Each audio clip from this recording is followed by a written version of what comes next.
محمد رسول اللہ صلی اللہ علیہ وسلم جب مدینہ میں تشریف لاتے ہیں، نبی مکرم صلی اللہ علیہ وسلم ایک خطے کے سربراہ بنتے ہیں، اور اس سربراہی کے تناظر میں محمد رسول اللہ صلی اللہ علیہ وسلم کی ذمہ داریاں اور بڑھ جاتی ہیں۔ اس میں سب سے پہلا کام جو نبی مکرم صلی اللہ علیہ وسلم کرتے ہیں کہ مسلمانوں کو آپس میں ایک دوسرے کا بھائی بنا دینا، اور یہ چیز کسی بھی معاشرے کے امن کے لیے بنیادی کردار ادا کرتی ہے۔ جب آپ لوگوں کو ایک دوسرے کا خیر خواہ بنا دیتے ہیں، اس کی پریشانیوں میں، اس کے مصائب میں اس کے بھائی کو اس کے ساتھ کھڑے ہونے والا بنا دیتے ہیں، تب معاشرہ امن اور سکون کی راہ کی طرف گامزن ہوتا ہے۔ اور یہ کام محمد رسول اللہ صلی اللہ علیہ وسلم نے صرف مدینہ میں آغاز میں نہیں کیا تھا، بلکہ نبی مکرم صلی اللہ علیہ وسلم اس کام کو آخر تک لے کر چلے، اور بہت سارے ایسے فرامین نبی کریم صلی اللہ علیہ وسلم نے بیان کیے جن سے یہ ثابت ہوتا ہے کہ مسلمان قیامت تک کے لیے آپس میں ایک دوسرے کے بھائی ہیں۔ ایک دوسرے کی پریشانی میں کھڑا ہونا، ایک دوسرے کی تکلیف کو محسوس کرنا، یہ ذمہ داری ہے مسلمانوں کی قیامت تک۔ اور نبی مکرم صلی اللہ علیہ وسلم اپنی زندگی میں بھی جہاں جہاں جب بھی محسوس ہوا کہ مسلمانوں کے درمیان کو خرابی پیدا ہو جائے گی، یہ آپس میں لڑ پڑیں گے، اللہ کے نبی نے اصلاح کی۔ تھوڑی سی اس جانب کسی پر بھی کوئی مشقت، کو مصیبت آ گئی، تو بجائے اس کے کہ وہ دونوں لڑ پڑیں، تھوڑی سی مشقت اس کو برداشت کرنے کے لیے کہا اور تھوڑی سی دوسرے کو۔ مسجد نبوی میں ایک بار آوازیں بلند ہوتی ہیں، دو لوگ آپس میں لڑ رہے ہیں، بحث کر رہے ہیں۔ نبی مکرم صلی اللہ علیہ وسلم اپنے گھر کا پردہ اٹھاتے ہیں اور کہتے ہیں بھئی کیا معاملہ ہے؟ ایک نے کہا جی اس نے میرا قرض دینا ہے، میرا قرض دیتا نہیں ہے۔ دوسرے نے کہا میرے پاس ہے نہیں۔ اللہ کے نبی نے اپنے ہاتھ سے اشارہ کیا، ایسے اشارہ کیا کہ آدھا قرض معاف کر دو، آدھا اس پر ڈال دو۔ اور جب اس نے کہا کہ آدھا میری طرف سے معاف ہے، تو دوسرے نے بھی دینے کی ہمیں بھر لی کہ فلاں دن باقی آدھا قرض مجھ سے لے جانا۔ لیکن آج اس بھائی چارے کا بڑا فقدان پایا جاتا ہے، اور اسی چیز کو کافر ختم کرنا چاہتا ہے۔ مشرک یہود و نصارہ اسی چیز کو ہمارے درمیان ختم کر دینا چاہتے ہیں، اور انہوں نے ہمیں مختلف ملکوں میں، مختلف ریاستوں میں الگ الگ کر کے یہ بات سمجھا دی کہ بھئی کسی کے ساتھ بھی کوئی معاملہ ہو تو اپنے ملک کے معاملات خراب نہیں کرنے تم نے، یہ ان کا اپنا ذاتی معاملہ ہے۔ لیکن دین اور شریعت ہمیں یہ کہتی ہے کہ انما المؤمنون اخوہ، مومن آپس میں بھائی بھائی ہیں۔ اور دوسری حدیث میں نبی کریم صلی اللہ علیہ وسلم فرماتے ہیں مثل المؤمنین فی توادہم وتراحمہم وتعاطفہم، مومنوں کی مثال آپس کی محبت کی، آپس کے معاملات کی، آپس کے تعلقات کی، یہ ایسے ہی ہے جیسے یہ سارے کے سارے مومن ایک جسم کی مانند ہوں۔ اور نبی کریم صلی اللہ علیہ وسلم نے پھر اس کی مثال دی، کہا ایک جسم کی مانند یہ ایسے ہی جیسے اس جسم کے کسی بھی عضو میں اگر تکلیف ہو جائے، یا اس کے کسی بھی حصے کو کوئی تکلیف پہنچے، کوئی زخمی ہو جائے، سارے کا سارا جسم وہ تکلیف میں رہتا ہے، بے چین رہتا ہے۔ کہا اسی طرح دنیا میں کہیں بھی مسلمان تکلیف میں ہو تو سارے کے سارے مسلمان وہ کسی بھی خطے میں رہنے والے ہوں وہ بے چین ہو جاتے ہیں، وہ پریشان ہو جاتے ہیں، وہ کوشش کرتے ہیں کہ ہم اپنے بھائی کو محفوظ کر لیں۔ اور ایک دوسری حدیث میں نبی کریم صلی اللہ علیہ وسلم نے فرمایا المسلم اخو المسلم، مسلمان مسلمان کا بھائی ہے، لا یظلمہ ولا یظلم، نہ وہ اس پر ظلم کرتا ہے اور نہ وہ اس پر ظلم کسی سے کرواتا ہے، اس کو بے یار و مددگار نہیں چھوڑتا، وہ اس کی حفاظت کرتا ہے، اس کے گرد حصار باندھتا ہے۔ یہ ایک مومن اور مسلمان کی نشانی وہ ہے جو محمد رسول اللہ صلی اللہ علیہ وسلم نے بیان کی۔ اور ایک حدیث میں تو یہاں تک بیان کیا نبی کریم صلی اللہ علیہ وسلم نے المؤمن للمؤمن کالبنیان، مومن مومن کے لیے عمارت کی مانند ہے، ایسی عمارت جس کا ایک حصہ دوسرے کو مضبوط کرتا ہے، یشد بعضہ بعض۔ اور پھر اللہ کے نبی نے اپنے دونوں ہاتھوں کی انگلیوں کو ایک دوسرے کے اندر ڈال کر دکھایا، کہا اس طرح ایک مومن دوسرے مومن کے لیے اس کے جسم کا حصہ ہے، ایک عمارت کی مانند ہے، ہر مومن دوسرے مومن کو اسی طرح مضبوط کرتا ہے۔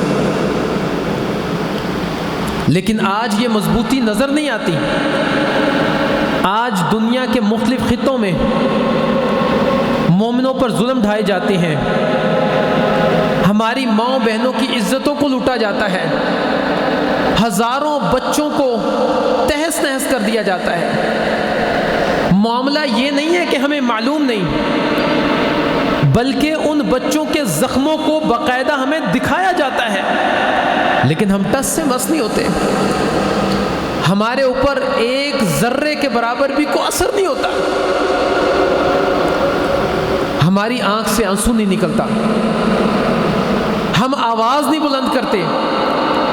جو جہاں تک آواز بلند کر سکتا ہے، کسی کا تعلق ایم پی اے سے ہے، کسی کا ایم این اے سے ہے، کسی کا کسی بڑے عہدے رکھنے والے سے تعلق ہے، کوئی سوشل میڈیا کو اچھا چلانا جانتا ہے، کوئی اپنی آواز کو بلند کرنا جانتا ہے، یہ سارے کے سارے ذرائع ایسے ہیں جن کے ذریعے ہم اپنی آواز کو بلند کر سکتے ہیں، اپنا دکھ اور درد لوگوں کے سامنے لا کر اس دکھ میں دوسروں کو بھی مبتلا کر سکتے ہیں، تاکہ یہ سارے کھڑے ہو جائیں ایک جسم کی مانند۔ وہ جو محمد رسول اللہ صلی اللہ علیہ وسلم نے کہا تھا کہ مسلمان ایک جسم کی مانند ہیں، وہ ایک جسم کی مانند کھڑے ہو جائیں۔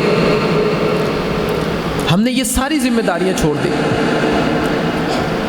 اور پھر ان ساری کی ساری ذمہ داریوں کو چھوڑ دیا ہم نے، اور اس پر ایک کاری ضرب ہمارے عہدے پر فائز، بڑے بڑے عہدوں پر فائز لوگوں نے لگائی کہ انہوں نے ہم پر پابندیاں بھی لگا دی۔ خبردار کسی کی آواز نکلے۔ نبی مکرم صلی اللہ علیہ وسلم نے اس قوم کے حوالے سے لوگوں کو بڑی تنبیہ کی تھی، اور ان معاملات میں جو سب سے پہلی ذمہ داری ہماری بنتی ہے، وہ ذمہ داری یہ ہے کہ آپ مسلمانوں کو اپنا بھائی سمجھیں اور دشمن کو دشمن سمجھیں آپ۔ لیکن ہم نے اور ہمارے بڑے عہدے والوں نے پتہ نہیں کیا کچھ سمجھ رکھا ہے، وہ کافروں کو اپنا دوست کہتے ہیں، ان کو اپنا حامی کہتے ہیں، وہ ایک لمحے کے لیے آواز نہیں اٹھاتے۔ ہاں جہاں اپنا مفاد نظر آتا ہے، جہاں اپنا کو فائدہ نظر آتا ہے، وہاں پر لوگوں کو دھوکہ دینے سے گریز نہیں کرتے۔ یہ وہ لوگ ہیں جنہوں نے پہلے دن سے اسلام کو، اور صرف اسلام کو نہیں، محمد رسول اللہ صلی اللہ علیہ وسلم کو تکالیف دی تھی۔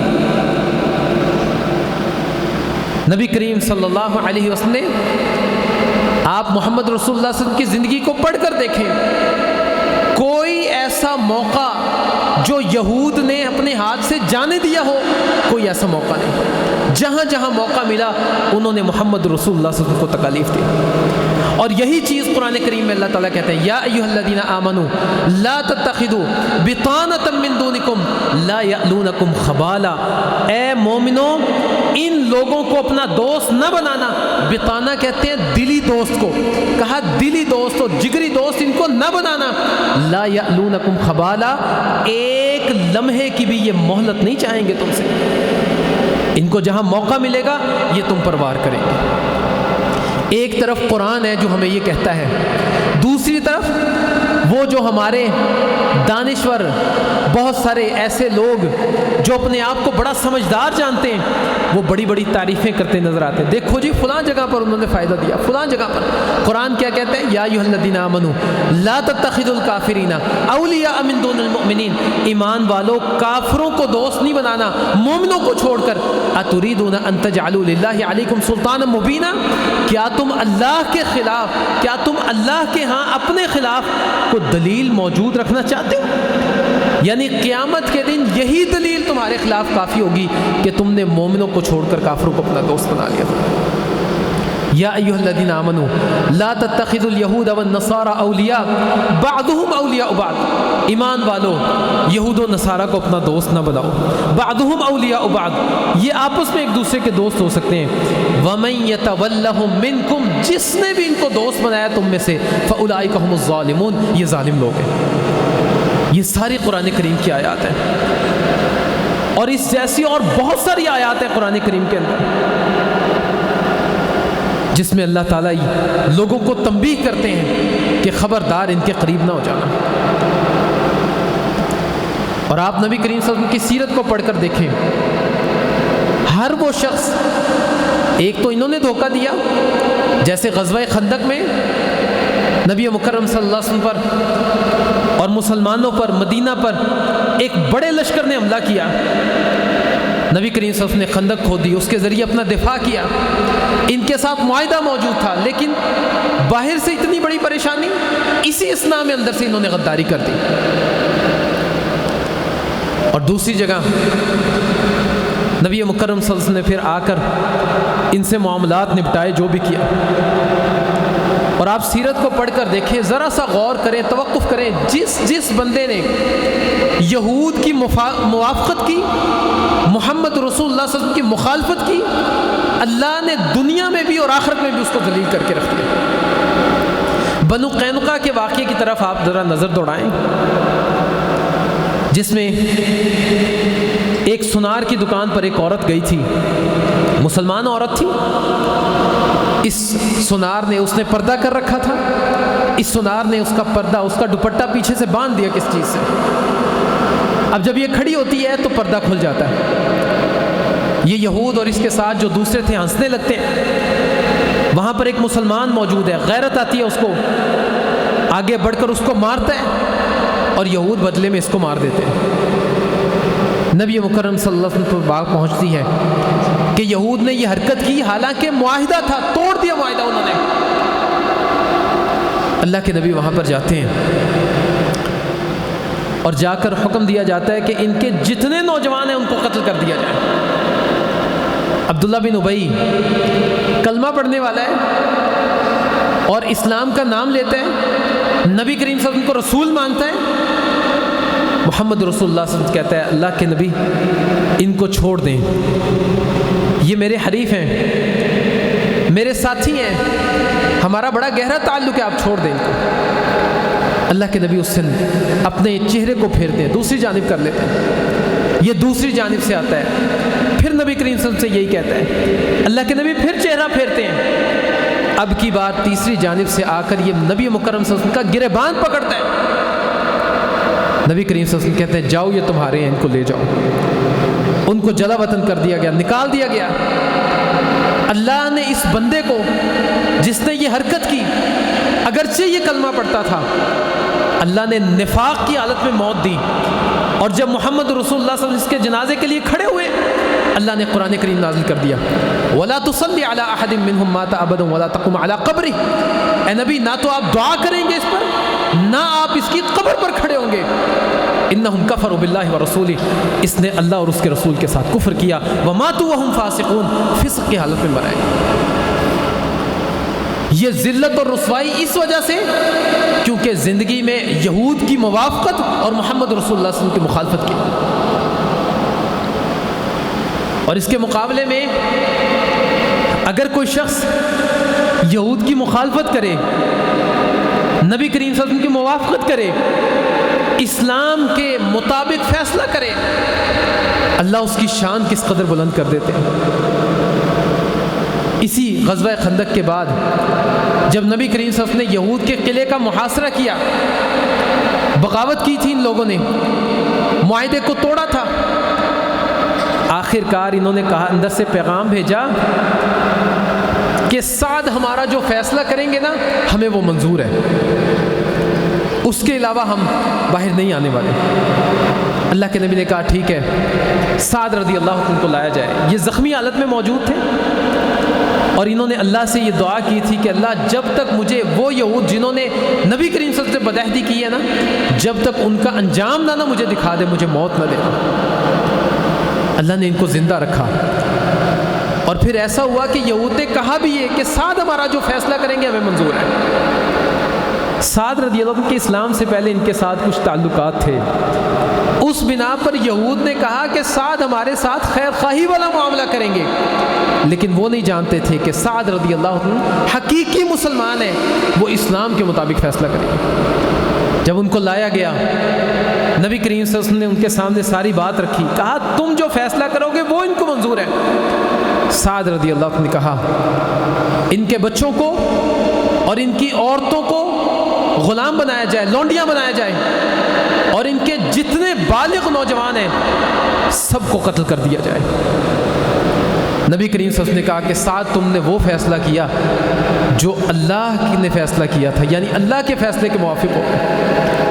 اور پھر کچھ لمحات کے بعد سعد رضی اللہ عنہ شہید ہو جاتے ہیں اسی زخم میں جس کا خون بند نہیں ہو رہا تھا۔ اور نبی کریم صلی اللہ علیہ وسلم جب اس کے جنازے کے ساتھ جاتے ہیں تو صحابہ سے کہتے ہیں تم ہلکے ہلکے قدم رکھو، اس کے جنازے میں ایک بڑی تعداد جو نبی کریم صلی اللہ علیہ وسلم نے بیان کی جو ہزاروں میں ہے، کہا اتنے فرشتے اس کے جنازے میں شامل ہیں۔ جنازہ اٹھاتے ہوئے ایک شخص نے کہا اللہ کے نبی اس کا تو وزن ہی نہیں، کہا کیسے وزن ہوگا، فرشتوں نے اٹھا رکھا۔ کہا سعد وہ ہے جس کی موت نے اللہ کے عرش کو ہلا کر رکھ دیا۔ اتنی فضیلت، اتنی اہمیت، اور اسی کے ساتھ ساتھ یہ بھی دیکھیں کہ یہود کی اتنی نفرت ان کے دل میں موجود تھی، آج وہ ہمارے دلوں میں موجود نہیں ہے۔ حتیٰ کہ نبی کریم صلی اللہ علیہ وسلم دلوں میں تو ایک بہت بڑی بات ہے، اللہ کے نبی کا ظاہری نفرت بھی ہونی چاہیے۔ جس رنگ کو یہود پسند کرے تم اس رنگ کے کپڑے نہیں پہنو گے۔ یہود داڑھی کٹواتا ہے تم داڑھی نہیں کٹواؤ گے، یہود مونچھیں بڑھاتا ہے تم مونچھیں نہیں بڑھاؤ گے۔ جہاں جہاں یہود تمہارے موافق کو کام کرے اللہ کے نبی کا ان کی مخالفت کرو۔ حتیٰ کہ 10 محرم کا روزہ رکھا، پتہ لگا یہود بھی رکھتے ہیں، کہا ان کی مخالفت 9 کا بھی روزہ رکھا۔ لیکن ہم ہیں، ہمارے حکمران ہیں جو لٹے چلے جاتے ہیں، جو بغیر سوچے سمجھے جو بات انہوں نے کہہ دی ہماری موافقت ہے، ہم نے مان لیا۔ انہوں نے پچھلے 2 سال میں کئی ہزار بچوں کو شہید کر دیا، پورے غزہ کے اندر انہوں نے کوئی چیز نہیں چھوڑی، ہر چیز تباہ و برباد کر دی۔ لیکن اب معاملہ یہ آیا کہ اس کو دوبارہ آباد کر کے یہودی بستیاں یہاں پر قائم کی جائیں۔ اب ہمارے حکمران بھی کہتے ہیں کہ ہاں ہم جنگ بندی کروائیں گے اور وہاں پر نئے گھر تعمیر کریں گے ان لوگوں کے لیے۔ یہ جنگ بندی کا خیال پچھلے 2 سال نہیں آیا آپ کو؟ یہ جنگ بندی کا خیال اس وقت نہیں آیا جب ہاسپٹل میں موجود زخمی لوگوں کے اوپر بم برسائے گئے؟ اس وقت کہاں تھے؟ اس وقت آپ کیا کر رہے تھے؟ اور یاد رکھیں یہ معاملہ صرف وہیں تک تھمنے والا نہیں ہے۔ ایک شخص محلے میں کھڑا کہے نا جی فلاں گھر میں آگ لگی ہے، مجھے کیا لینا دینا، اس کے گھر لگی ہوئی ہے، اگر وہیں پر اس آگ کو بجھا دے گا تو اس کا اپنا گھر بچ جائے گا۔ اور ذرا تصور کریں، دیکھیں ذرا،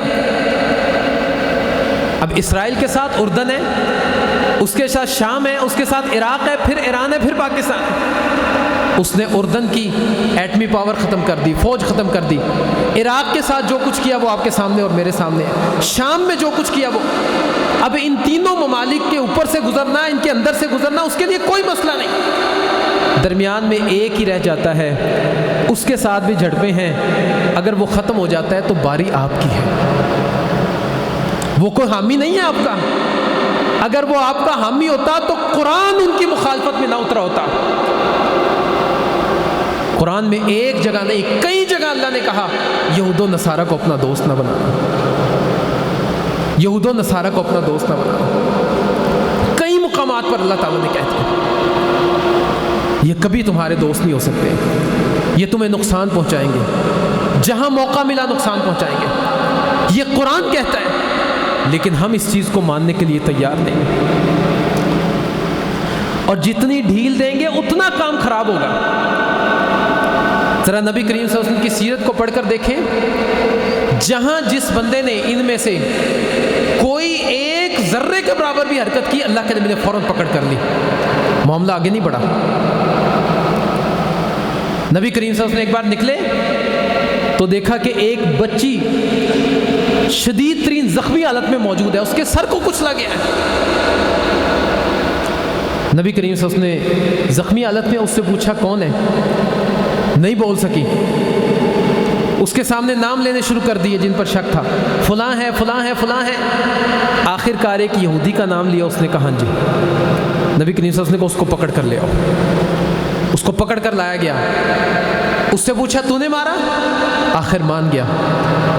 نبی کریم صلی اللہ علیہ وسلم نے کہا جیسے اس نے دو پتھروں کے درمیان اس بچی کے سر کو کچلا ہے، ایسے ہی اس کا سر کچلا جائے گا، اور پھر ایسے ہی ہوا، اس کے سر کو دو پتھروں کے درمیان رکھ کر کچل دیا گیا، اور دوبارہ کسی کی جرت نہیں ہوئی کہ وہ اٹھ سکے۔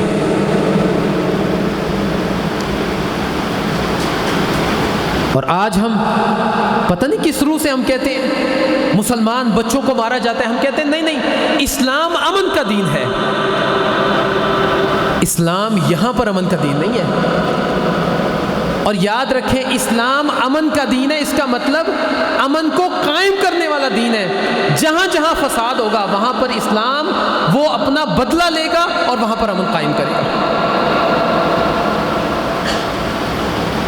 بدر کے لیے نبی کریم صلی اللہ علیہ وسلم نہیں نکلے تھے، کفار نکلے تھے، لیکن یہ کہہ کر خاموشی اختیار کی جاتی اسلام امن کا دین ہے تو معاملات آگے بڑھ سکتے تھے۔ احد کے دن یہ کہہ کر خاموش ہو جاتے کہ اسلام امن کا دین ہے۔ اگر صحابہ کرام یہ کہتے اسلام امن کا دین ہے تو قیصر و کسریٰ کی سلطنت میں کبھی اسلام نہ جاتا۔ ہم نے اور آپ نے سمجھا ہی نہیں کہ اسلام امن کا کیسے دین ہے۔ اسلام امن پھیلاتا ہے، فساد کو ختم کرتا ہے، اور قطعاً یہ مطلب نہیں ہے کہ کوئی دنیا میں فساد کرتا پھرے اور ہم کہیں اسلام امن اور استحکام کا دین ہے۔ اور یہ ایک ایسا وقت ہے کہ جس وقت اگرچہ ہمیں اجازت نہیں ہے، ہمارے حکمران ہمیں اجازت نہیں دیتے، اور جب تک وہ اجازت نہ دیں ہم اس چیز کے مکلف بھی نہیں ہیں، لیکن یہ وقت وہ ہے کہ جب اللہ کی طرف سے نبی کریم صلی اللہ علیہ وسلم نے جو شرائط بیان کی ان کے پورا ہونے کے بعد جہاد وہ ہم پر فرض ہے۔ وما لکم لا تقاتلون فی سبیل اللہ، اللہ کہتے ہیں کیا ہو چکا تمہیں، وما لکم لا تقاتلون، ڈانٹنے کے انداز میں کیا ہو گیا تمہیں، لا تقاتلون فی سبیل اللہ، تم اللہ کی راہ میں قتال کیوں نہیں کرتے، والمستضعفین من الرجال والنساء والولدان، اور وہ کمزور خواتین، وہ نوجوان مرد، وہ بچے، وہ پکارتے ہیں یقولون ربنا اخرجنا من هذه القرية الظالم اهلها، اے اللہ ہمیں اس بستی سے نکال دے، اس کے رہنے والے ظالم ہیں، وجعل لنا من لدنك وليا وجعل لنا من لدنك نصيرا، اے اللہ ہمارے لیے کو ولی بنا دے، ہماری کو حمایت کرنے والا بنا دے، وجعل لنا من لدنك نصيرا، اور ہمارا کو مددگار بھی بنا دے۔ جو اس آیت کا جو پہلا ٹکڑا ہے نا، وما لکم لا تقاتلون فی سبیل اللہ، تمہیں کیا ہو چکا کہ تم قتال کے نہیں نکلتے۔ ہم کہہ دیں جی کہ ہم تو اس چیز کے مکلف نہیں ہیں، ہمیں تو اجازت نہیں ہے، لیکن اگر آج اجازت دے دی جائے کہ آپ نکلیں، آپ کی تیاری کیا ہے؟ آپ صرف مطمئن ہو کے بیٹھے ہمیں اجازت نہیں ہے، آپ کی تیاری کیا ہے؟ آپ نے کوشش کتنی کی؟ وَأَعِدُّوا لَهُم مَّا اسْتَطَعْتُم مِّن قُوَّةٍ، اگر آپ نے یہود کو اپنا دشمن جاننا ہوتا، آپ کو پتہ ہوتا کہ یہ ہمارے ساتھ دشمنی کریں گے، تو آپ اپنی تیاری رکھتے۔ صرف آپ قرآن کریم گھر جائیں، گھر جا کر آپ، اب تو بہت ساری ایپ ایسی آ چکی ہیں، کسی بھی ایپ میں جائیں اور اس ایپ میں جا کر تلاش کریں کہ یہود و نصارہ کی مخالفت میں قرآن کریم میں کون سی آیات ہیں، ان آیات کو پڑھیں، ان کی تفاسیر کو پڑھیں۔ آپ کی بات، میری بات، دنیا کے بڑے سے بڑے دانشور کی بات جھوٹی ہو سکتی ہے، لیکن قرآن کریم جھوٹ نہیں کہہ سکتا، اس میں جھوٹ نہیں ہو سکتا۔ تو پہلے ٹکڑا ہم قتال نہیں کر سکتے ابھی، لیکن کوشش کر سکتے ہیں، تیاری کر سکتے ہیں، اپنے آپ کو قوی بنا سکتے ہیں۔ المؤمن القوی خیر من المؤمن الضعیف، قوی مومن بہتر ہے ضعیف مومن سے۔ اور اس کا آخری ٹکڑا وَاجْعَلْ لَنَا مِن لَّدُنْكَ وَلِيًّا وَاجْعَلْ لَنَا مِن لَّدُنْكَ نَصِيرًا، اللہ ہمارا کو حمایتی بنا دے۔ آپ سوشل میڈیا کے ذریعے حمایت کر سکتے ہیں، آپ اپنی دعاؤں میں ان کی حمایت کر سکتے ہیں، آپ مالی طور پر ان کا تعاون کر سکتے ہیں۔ اگر یہاں کسی بھی شخص سے یہ پوچھا جائے کہ خالصتاً وضو کر کے 2 رکعت نماز پڑھ کے خالصتاً ان لوگوں کے لیے کبھی دعا کی، تو شاید کوئی 1-2 بندہ شاید موجود ہو، وگرنہ وہ بھی نہیں۔ کیا ہم نبی کریم صلی اللہ علیہ وسلم کی اس حدیث کی تصویر پیش کر رہے ہیں المؤمن للمؤمن کالبنیان یشد بعضہ بعضا، مومن آپس میں ایک دوسرے کے لیے عمارت کی مانند ہے، یہ مضبوط کرتے ہیں ایک دوسرے کو۔ ہم نے کتنا مضبوط کیا اپنے بھائیوں کو، ہم نے کتنا تعاون کیا اپنے بھائیوں کے ساتھ۔ تو یہ سارے کے سارے ذرائع کہ ہم ان ذرائع کے ذریعے اپنی ان بھائیوں کے ساتھ مدد کریں، مالی تعاون تک پہنچائیں جو پہنچ رہا ہے الحمدللہ، پھر اس کے ساتھ ساتھ ہماری دعاؤں میں وہ موجود ہونے چاہیے، پھر اس کے ساتھ ساتھ ہم سوشل میڈیا کے ذریعے یا اس کے ساتھ ساتھ کسی بھی مجلس میں موجود ہوں، لوگوں کو قائل کریں اس چیز پر کہ وہ اپنے دشمن کو دشمن جانیں اور مسلمانوں کو اپنا بھائی جانیں۔ بہت سارے لوگ یہ کہتے نظر آتے ہیں، جی یہ اپنا مسلمانوں کا، اللہ اکبر، مسلمانوں کا کیا دھرا، وہ 2 سال پہلے 7 اکتوبر کو نہ آتے تو 2 سال پہلے 7 اکتوبر سے پہلے کیا فلسطین میں معاملہ ٹھیک تھے؟ اسی طرح معاملات تھے، وہ اسی طرح ظلم کیا کرتے تھے۔ یہ ایک انہی کی اپنی سازش تھی اس معاملے کو آگے بڑھانے کی۔ بہرحال چند ایک مزید کام جو ہم کر سکتے ہیں اس کا انشاءاللہ آئندہ خطبے میں ہم ذکر کریں گے۔ اللہ تعالیٰ سے دعا ہے اللہ تعالیٰ مسلمانوں کو اتحاد جیسی دولت دے، اللہ تعالیٰ ہمارے اندر ایک درد پیدا کر دے، احساس پیدا کر دے اپنے بھائیوں کے لیے، اور جو جو تعاون ہم کر سکتے ہیں ہم وہ تعاون کریں۔ اللہ تعالیٰ ہمارے حکمرانوں کو بھی اسلام کے مطابق صحیح فیصلے کرنے والا بنا دے، اور اللہ تعالیٰ ہم سب کی اسلام کے مطابق جو ہے وہ رہنمائی کرے۔ اللہ تعالیٰ ہم سب کو ہدایت دے اور ہدایت پر ہم سب کو گامزن رکھے۔ سبحان ربک رب العزت عما یصفون وسلام علی المرسلین والحمد للہ رب العالمین۔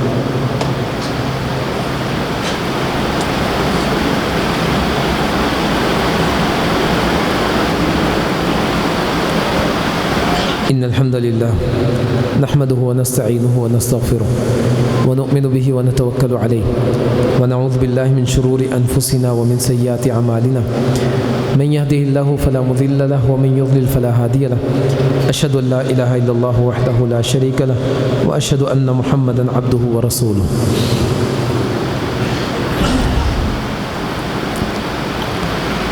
معاملات کی اصلاح جو ہے یہ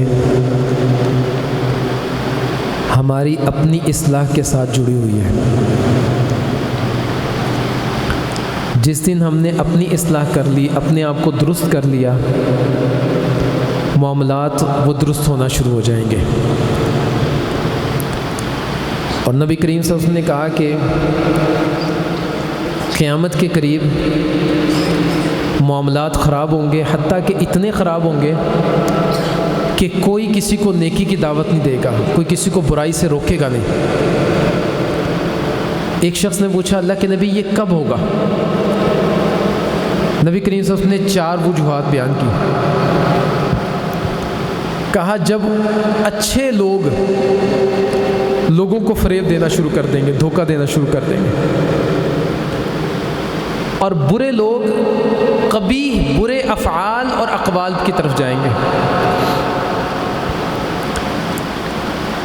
برے اقوال اور افعال یہ ظاہری کام ہوتا ہے، اور جو دھوکہ دینا یہ باطنی ہوتا ہے۔ کہا برے لوگ وہ تو ظاہراً افعال کریں گے، وہ اقوال بری باتیں کریں گے، گالی گلوچ کریں گے، لیکن جن کو معاشرے میں اچھا سمجھا جائے گا وہ بھی لوگوں کو دھوکہ دیں گے۔